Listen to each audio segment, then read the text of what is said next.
Good morning to all our radio listeners and to our online streaming viewers. We celebrate today the Holy Mass for the memorial of the dedication of the Basilicas of Saints Peter and Paul, Apostles.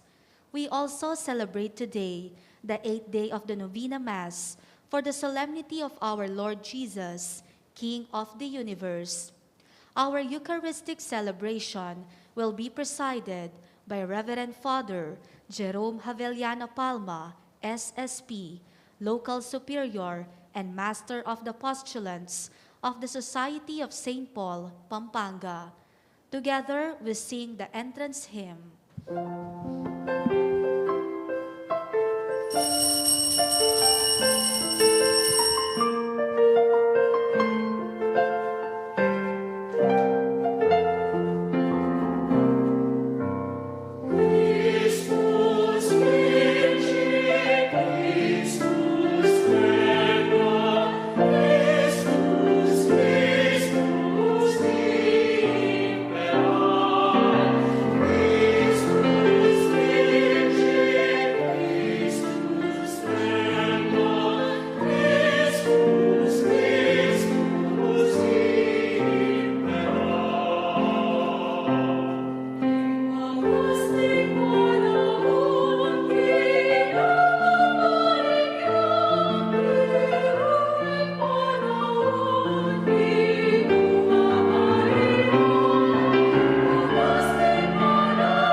In the name of the Father, and of the Son, and of the Holy Spirit. Amen. Grace to you and peace from God our Father and the Lord Jesus Christ. And with your spirit.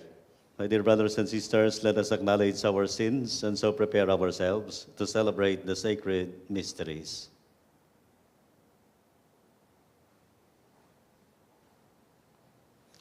Have mercy on us, O Lord. For we have sinned against you. Show us, O Lord, your mercy. And grant us your salvation. May Almighty God have mercy on us, forgive us our sins, and bring us to everlasting life. Amen. Let us pray. Defend your church, O Lord, by the protection of the holy apostles, that as she received from them the beginnings of her knowledge of things divine, so through them she may receive even to the end of the world an increase in heavenly grace. Through our Lord Jesus Christ, your Son, who lives and reigns with you in the unity of the Holy Spirit, God forever and ever. Amen. Let us listen to the word of the Lord.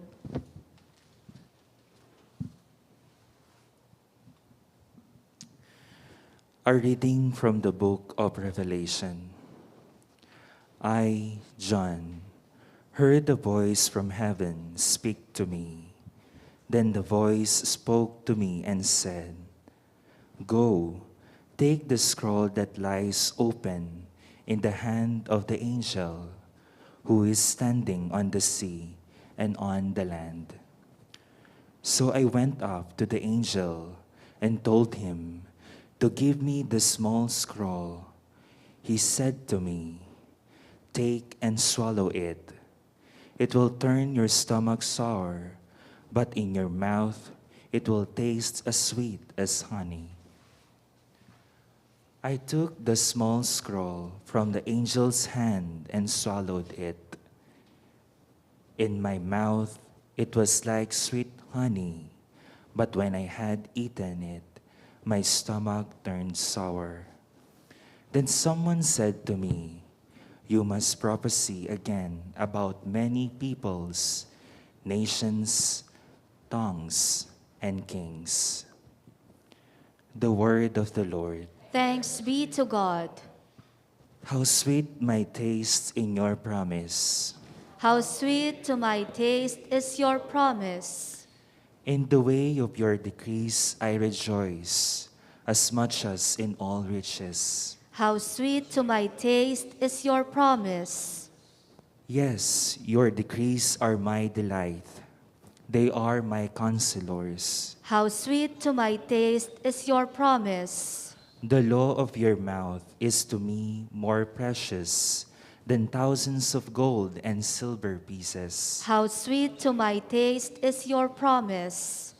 How sweet to my palate are your promises, sweeter than honey to my mouth. How sweet to my taste is your promise. Your decrees are my inheritance forever. The joy of my heart they are. How sweet to my taste is your promise. I gasp with open mouth in my yearning for your commands. How sweet to my taste is your promise. Let us honor the Holy Gospel.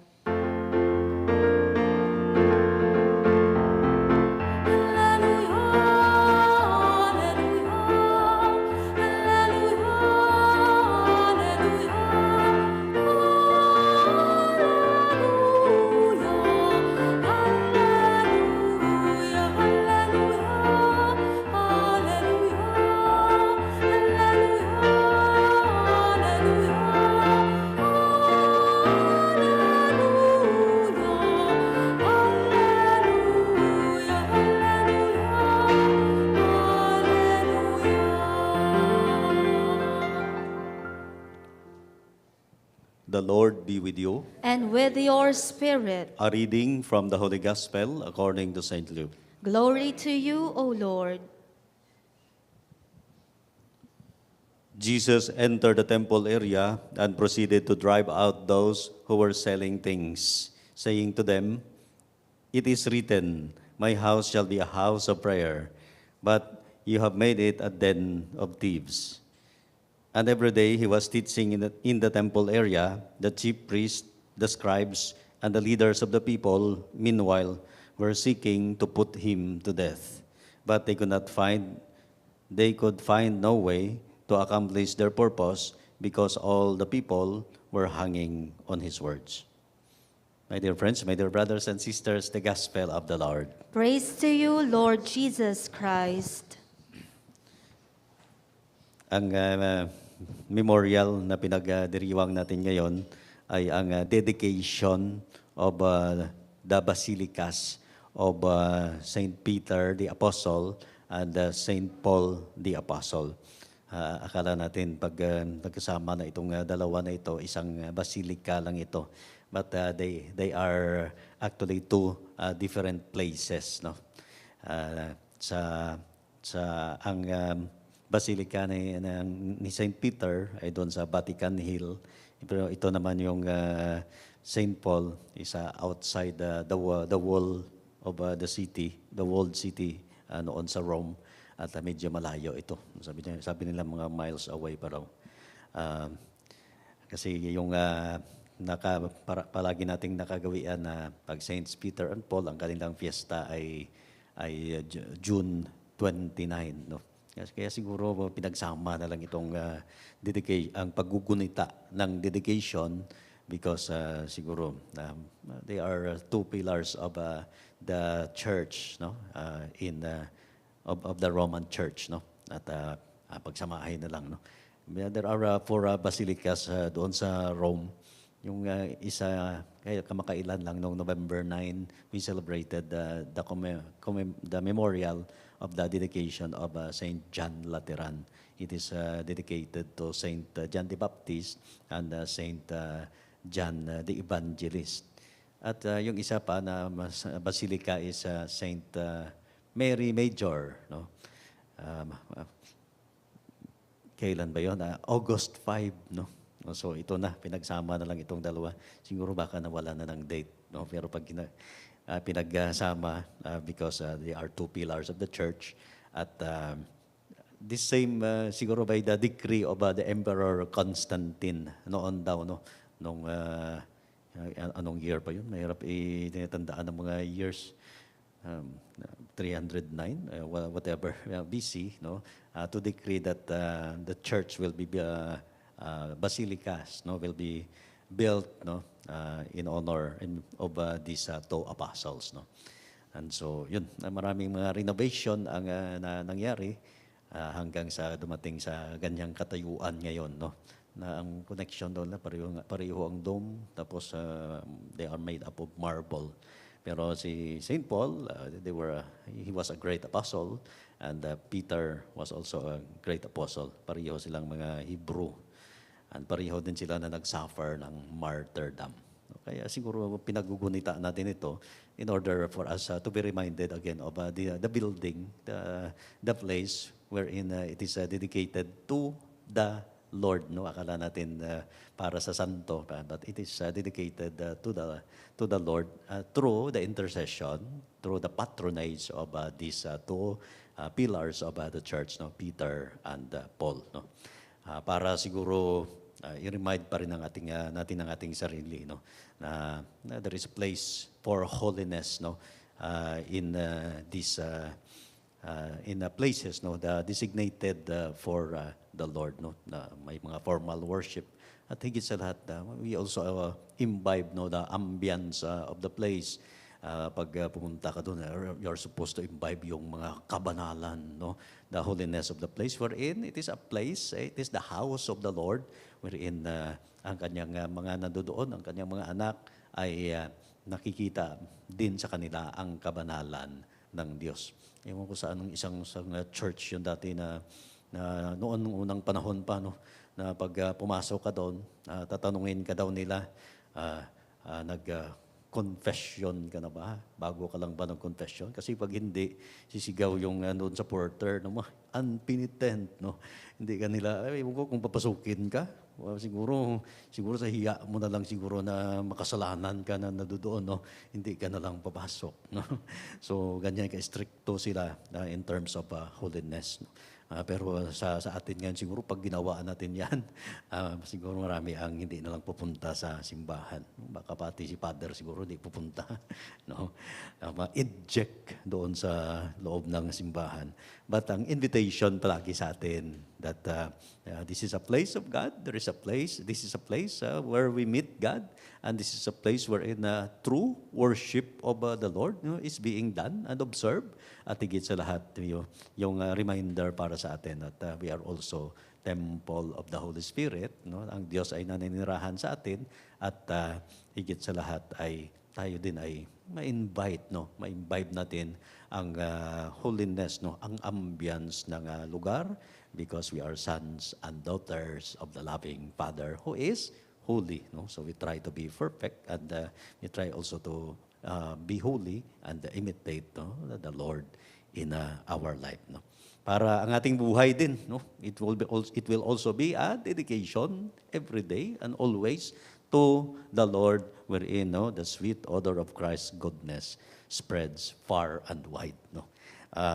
Itong ating pagninilay na ito ngayon, no, in as much as merong mga lugar, merong building, merong place para sa Diyos, no, at para sa kanyang sangkatauhan, no, we also try to imitate that in our life, and to remind ourselves also of there is a sanctity, there is holiness, no, that is being given to us, and God also expects us, no, to live this holy life, no, every day, no, and every time, no, that maalala natin that God, no, is also with us. So ang ating siguro pag ninilay para sa paggunita natin ito, no, in as much as remember those two great men who are the pillars, no, of the church, no, sila ang naging sandigan, magiging sandigan din siguro tayo ng pananampalataya, and through sa paggugunita siguro natin, makita din natin ang kanilang example that can have bearing in our life and in our following of the Lord. Kasi una, lilinisin ng Diyos, no, ang kanyang simbahan, ang kanyang church, no? And kasama din siguro tayo diyan that God continuously, no, is cleansing us of our sins, of our impurities, no? At patuloy tayo na inaanyayahan ng Diyos, no, to live a holy life, to follow and imitate Jesus, no? So wag na nating hayaan pa na puntahan tayo ng Diyos, no, at linisan, no, buhusan ng tubig na isang balde siguro na sobrang lamig, o kaya isang balde ng sunrox, no, para malinis ang ating katawan. But nevertheless, no, ibig sabihin niya na sundin natin, no, kung ano ang paanyaya ng Diyos sa atin. Live a holy life, no? Imitate Christ, no? Dapat makita ito sa ating buhay. At siyempre, may mga sacraments naman para tayo maka-participate, no, in the cleansing of ourselves, no, sa pagpapatawad ng mga kasalanan, sa pagtatahak ng matuwid na landas, no, at landas patungo sa Diyos, no, and to be an exemplar in our faith, no. I believe, no, yan ang hangad ng Diyos sa atin ngayon, hangad ni Jesus, no, na sana malinisan tayo so that magiging kaaya-aya tayo sa Diyos. No? Kaya nga tayo naglilinis para may makita ang true beauty of ourselves, no? That is far from sin, no?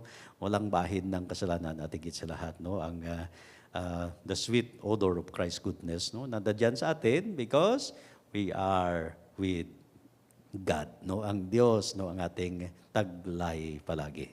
So, yan ang invitation una para sa atin that we also are called to cleanse ourselves, no? We ask Jesus to come and cleanse us of our sins, to make us once again worthy sons and daughters of God, no? So, ang pangalawa siguro that we are also temple of the Holy Spirits, no? Itong mga building na yung Basilica ni St. Paul na ito at St. Peter, no, naging simbolo para sa atin, naging tahanan ng Diyos. But deep inside us also, matatagpuan din ang Diyos, no, maninirahan din dyan. So wag nating dungisan, no, ang tirahan ng Diyos, no, sa atin, no, because of our sinfulness o kaya hindi maganda na kaugalian, no. So yan, you make yourself worthy before God, no. And the only way is to invite Jesus and ask Him, no, to live in yourself, no. And in that way, you can always minister to others and you can do your mission at higit sa lahat, no, ay ma-share mo ang love and goodness ng Diyos sa mga tao na nakakasalamuha mo sa iyong buhay, no.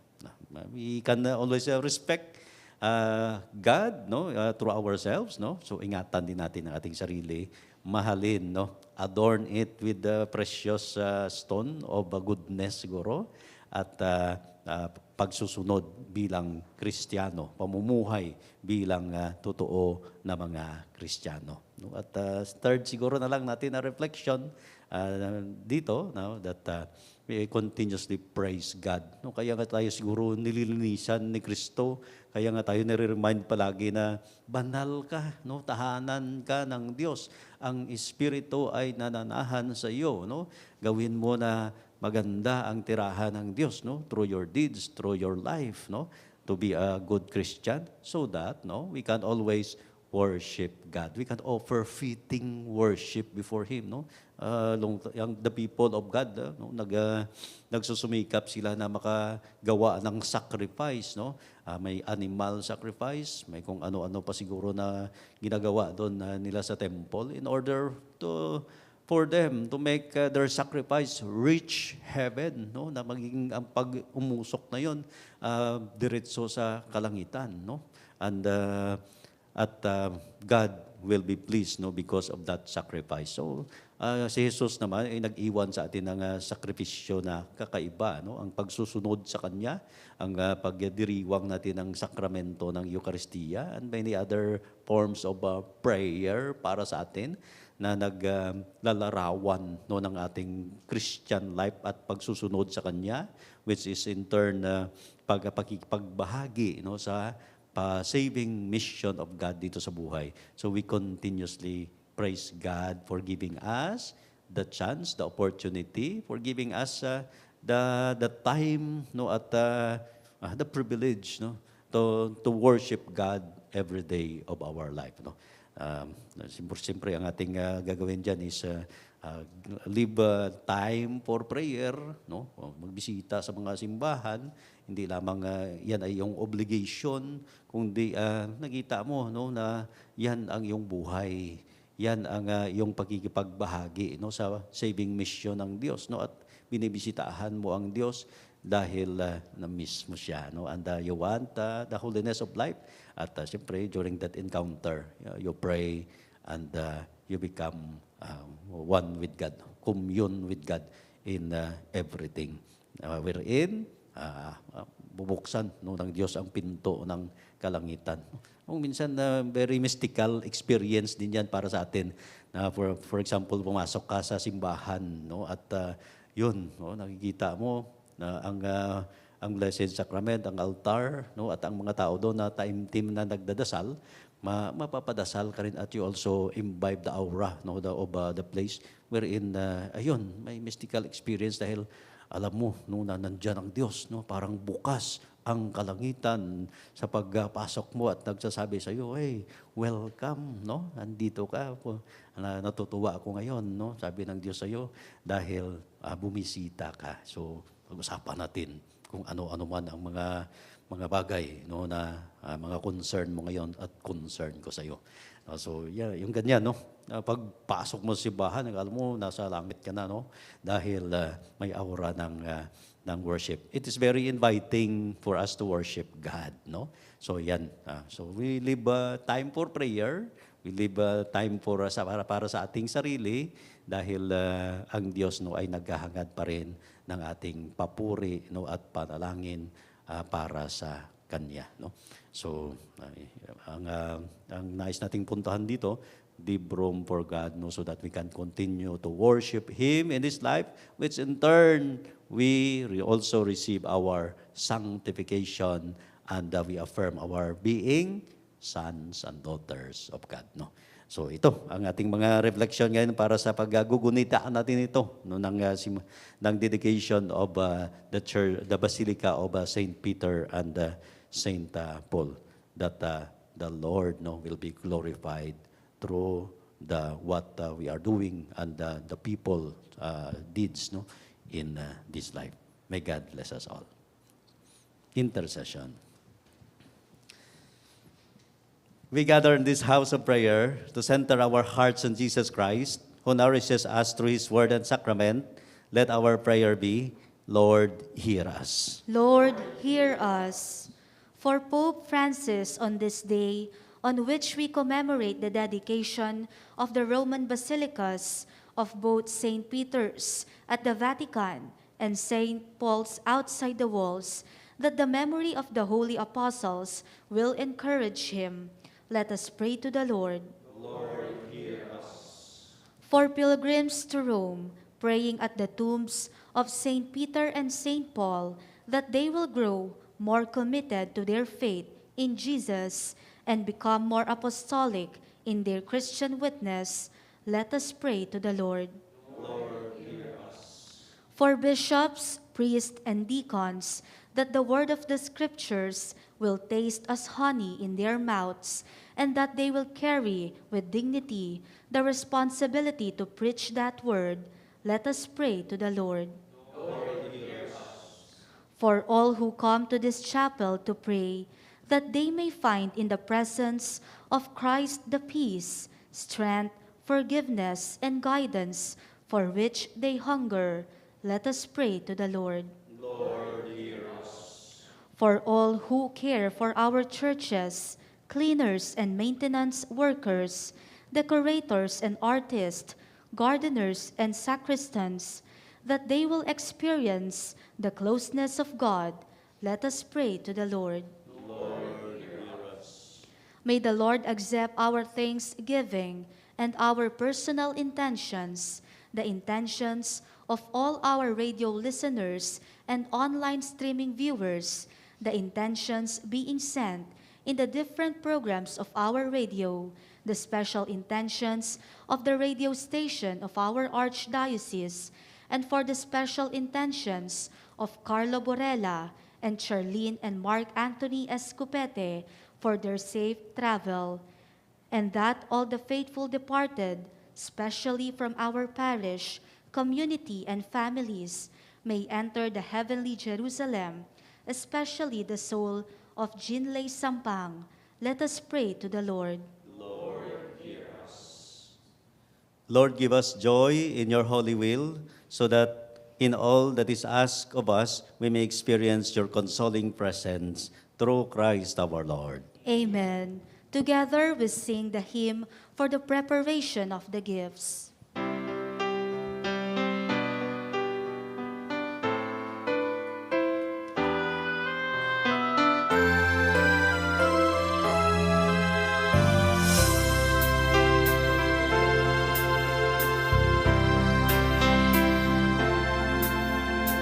Kunin at tanggapin ang alay na ito, mga biyayang nagmula sa pagpapala mo.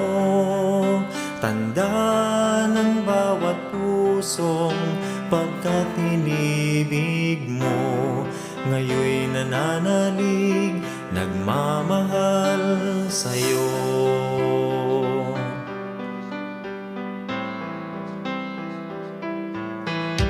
Tinapay na nagmula sa butil ng trigo, pagkaing nagbibigay ng buhay mo. At alak na nagmula sa isang tangkay na ubas, inuming nagbibigay lakas. Pray now, my dear brothers and sisters, that we and our sacrifice may be acceptable to God, the Almighty Father. May the Lord accept the sacrifice at your hands for the praise and glory of his name, for our good and the good of all his holy church. As we bring you this offering of our service, we beseech your mercy, Lord, that the truth handed down to us by the ministry of the apostles Peter and Paul may endure undefiled in our hearts through Christ our Lord. Amen. The Lord be with you. And with your spirit, Lift up your hearts. we lift them up to the Lord. Let us give thanks to the Lord our God. It is right and just, It is truly right and just, our duty and our salvation, always and everywhere to give you thanks, Lord, Holy Father, Almighty and eternal God, through Christ our Lord. For you have built your church to stand firm on apostolic foundations, to be a lasting sign of your holiness on earth, and offer all humanity your heavenly teaching. Therefore now and for ages unending, with all the host of angels, we sing to you with all our hearts, crying out as we acclaim.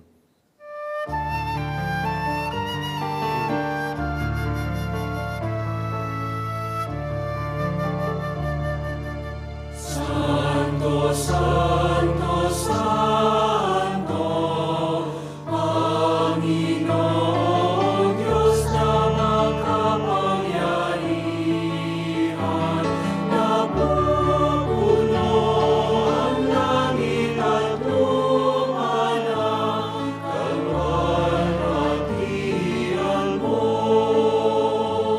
Hosana sa kaitaasan, pinagpala ang naparirito sa ngalan ng Panginoon. Hosana sa kaitaasan.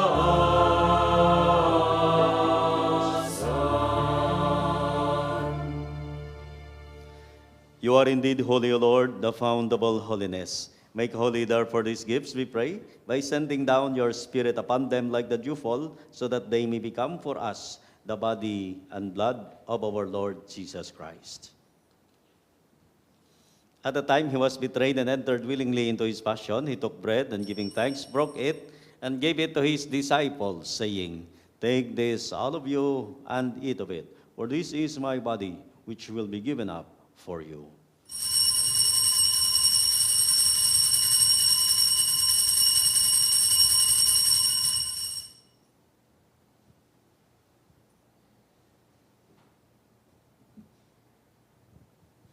In a similar way, when supper was ended, he took the chalice, and once more giving thanks, he gave it to his disciples, saying, "Take this, all of you, and drink from it, for this is the chalice of my blood, the blood of the new and eternal covenant, which will be poured out for you and for many for the forgiveness of sins. Do this in memory of me."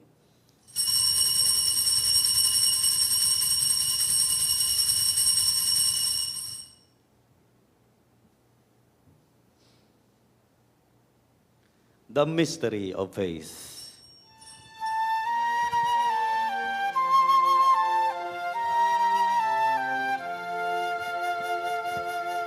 Si Kristo'y namatay, si Kristo'y nabuhay, si Kristo'y babalik sa wakas ng panahon. Therefore, as we celebrate the memorial of his death and resurrection, we offer you, Lord, the bread of life and the chalice of salvation, giving thanks that you have held us worthy to be in your presence and minister to you. Humbly we pray that partaking of the body and blood of Christ, we may be gathered into one by the Holy Spirit. Remember, Lord, your church spread throughout the world, and bring her to the fullness of charity together with Francis, our Pope, and Florentino, our Bishop, Pastiano, our Bishop Emeritus, and all the clergy. Remember also our brothers and sisters who have fallen asleep in the hope of the resurrection, and all who have died in your mercy. Welcome them into the light of your face. Have mercy on us all, we pray, that with the Blessed Virgin Mary, Mother of God, with Blessed Joseph, her spouse, with the blessed apostles, Saints Peter and Saint Paul, and all the saints who have pleased you throughout the ages, we may merit to be co-heirs to eternal life, and may praise and glorify you through your Son, our Lord Jesus Christ. Through him, and with him, and in him, O God, Almighty Father, in the unity of the Holy Spirit, all glory and honor is yours forever and ever. Amen.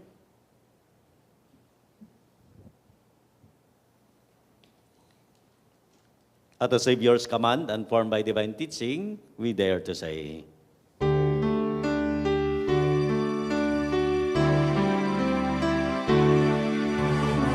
Manalangin sumasalangit ka sa malinang ngalan mo, mapasa amin ang kaharian mo, sundin ang naong mo. Dito sa lumang walang sa langit, bigyan mo kami ngayon ng aming kakanin sa araw-araw, at patawarin mo ang aming mga sala, para ng pagpapatawad namin sa nagkakasala sa amin. At huwag mo kaming ipahintulot sa gusto, at kaya mo kami sa lahat ng masama. Deliver us, Lord, we pray, from every evil. Graciously grant peace in our days, that by the help of your mercy, we may be always free from sin and safe from all distress, as we await the blessed hope, the coming of our Savior, Jesus Christ. For the kingdom, the power, and the glory are yours, now and forever. Lord Jesus Christ, who said to your apostles, "Peace I leave you, my peace I give you," look not on our sins, but on the faith of your church, and graciously grant her peace and unity in accordance with your will, who live and reign forever and ever. Amen. The peace of the Lord be with you always. And with your spirit. Let us offer each other the sign of peace. Peace be with you.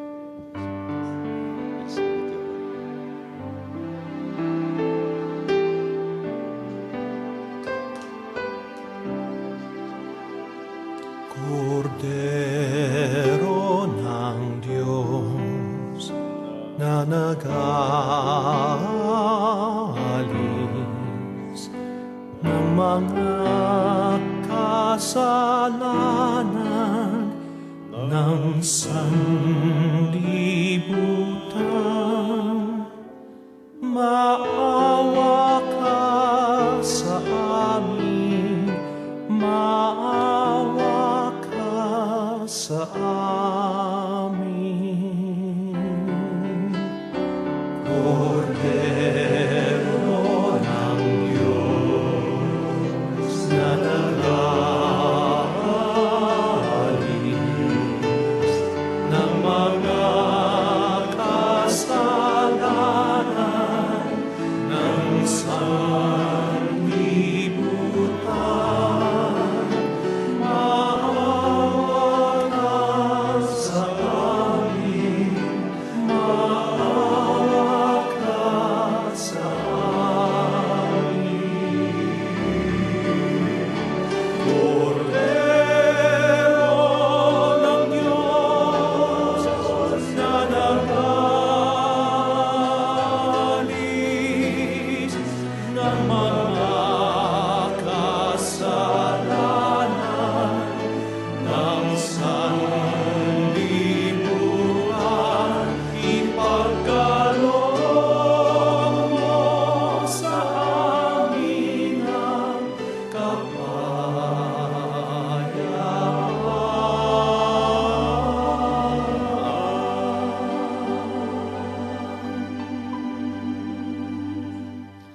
Behold the Lamb of God, behold him who takes away the sins of the world.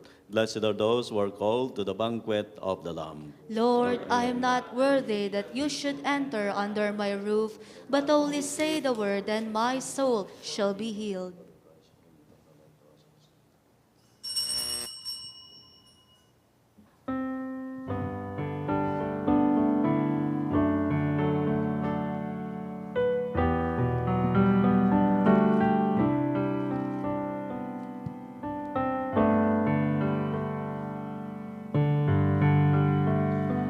How lovely is your dwelling place, O Lord, mighty God, Lord of all.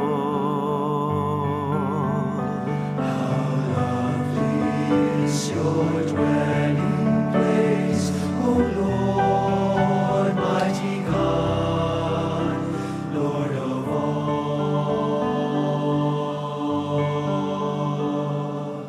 Even the lowly sparrow finds a home for her brood, and the swallow a nest for herself where she may lay her young. In your altars, my King and my God, how lovely is your dwelling place, O Lord, mighty God, Lord of all. Blessed are they whose dwelling is your own, Lord of peace. Blessed are they, refreshed by springs and by rain, when dryness daunts and scathes. Behold my shield, my King and my God.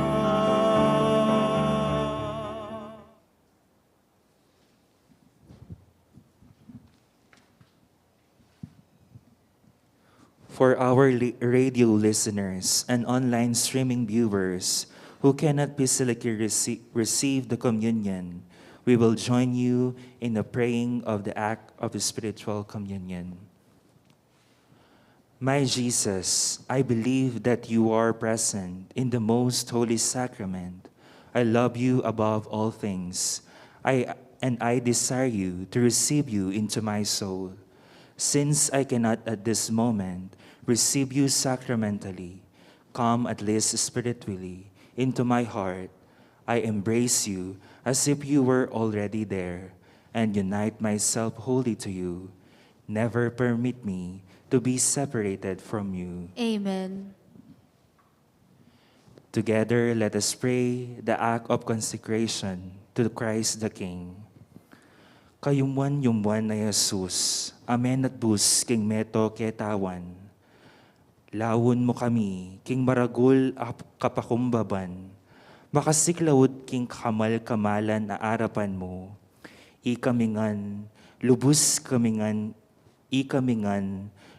kengan keka, at bisa na keman maging lubusan keka. At banding upaya, makipebyebye kami, king tapat apamikayagum keka.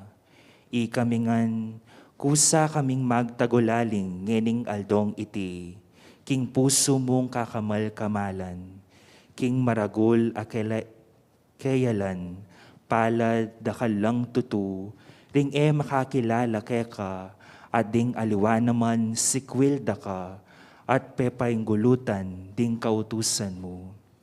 O Jesus, ang mapamakalulu, lunusan me sana ing metong at metong karela, at ilapit me sanang agad-agad, king puso mong kabanal-banalan.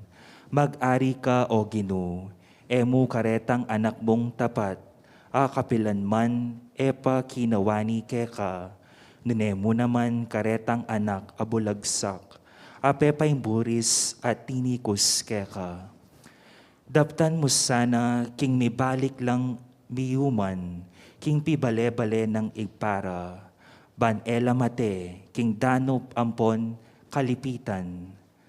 Maging ari ka naman sana, karetang kekang dinayo, pauli ning kamalyan, pauli na kaya ning pamikasala.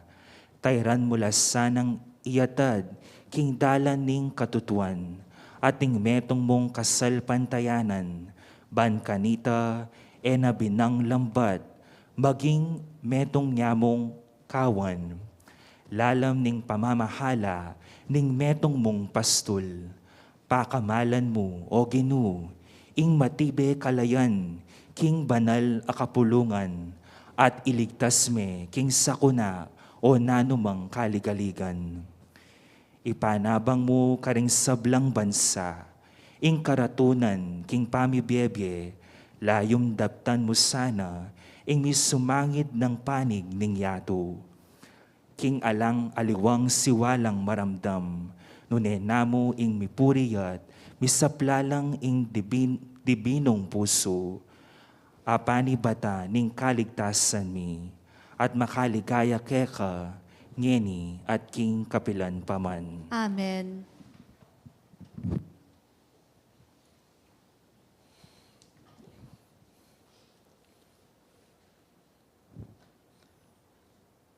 Let us pray. May your people, we pray, O Lord, nourished by the bread of heaven, rejoice in commemorating the apostles Peter and Paul, for it is through your gift that we are governed under their patronage, through Christ our Lord. Amen. The Lord be with you. And with your spirit. May Almighty God bless you, the Father, the Son, and the Holy Spirit. Amen. Go in peace. Thanks be to God.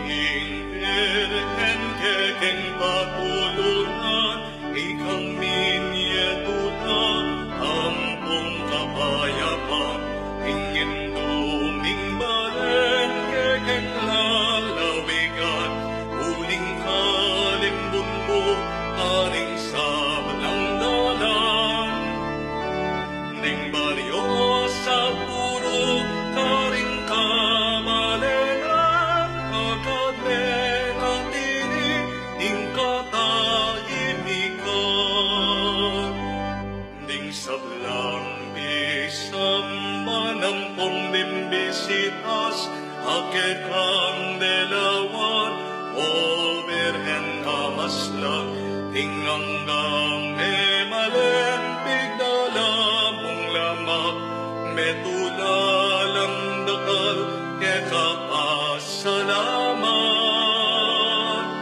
kasalpantayanan, niunlad, milabnagin pa mi kalugod, agad linanganak. O Virgen de los Remedios, damdam ka kekenya abus, iligtas mo ken ikabus, ing sablang tuksuan maron, ibiebuing ken lunos, panalangin mo ken